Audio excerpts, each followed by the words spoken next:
লোহিত সাগর ও বাব আল মান্দেব প্রণালীর নিরাপত্তা সংকটের মুখে সৌদি আরবের নেতৃত্বে বহুজাতিক সামুদ্রিক প্রতিরক্ষা জোট গঠিত হয়েছে। ১৩টি দেশকে নিয়ে গঠিত এই সামরিক জোটে পাকিস্তান ও তুরস্কের পাশাপাশি বাংলাদেশের নাম যুক্ত হওয়ায় নানা আলোচনা শুরু হয়েছে। জোটটির মূল উদ্দেশ্য ইয়েমেনের হুতি বিদ্রোহীদের হামলা থেকে বাণিজ্যিক জাহাজ ও আন্তর্জাতিক জ্বালানি সরবরাহের পথ নিরাপদ রাখা।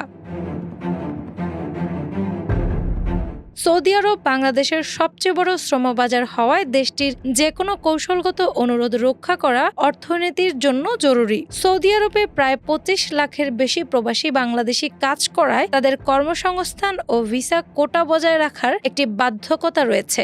আমদানি নির্ভর অর্থনীতির দেশ হিসেবে আন্তর্জাতিক সমুদ্র পথের নিরবচ্ছিন্ন নিরাপত্তা বাংলাদেশের নিজস্ব স্বার্থের সাথে সরাসরি যুক্ত।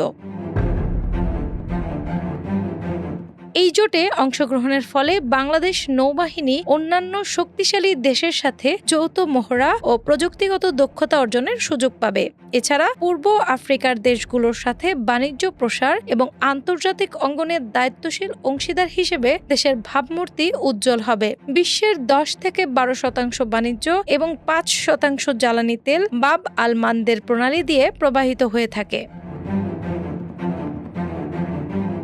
হরমুজ ও বাব আল মান্দেব প্রণালী একই সাথে বন্ধ হলে বৈশ্বিক জ্বালানি সরবরাহের ১/৪ ভাগ অবরুদ্ধ হয়ে পড়বে। এমন চরম বিপর্যয় ঘটলে আন্তর্জাতিক বাজারে তীব্র জ্বালানি সংকট দেখা দেবে এবং বিশ্বজুড়ে পণ্যমূল্য মাত্রাতিরিক্ত বৃদ্ধি পাবে। জোটের ঘোষিত লক্ষ্য প্রতিরক্ষামূলক হলেও এটি ইরানের সাথে বাংলাদেশের দীর্ঘদিনের নিরপেক্ষ পররাষ্ট্রনীতিতে চ্যালেঞ্জ তৈরি করতে পারে।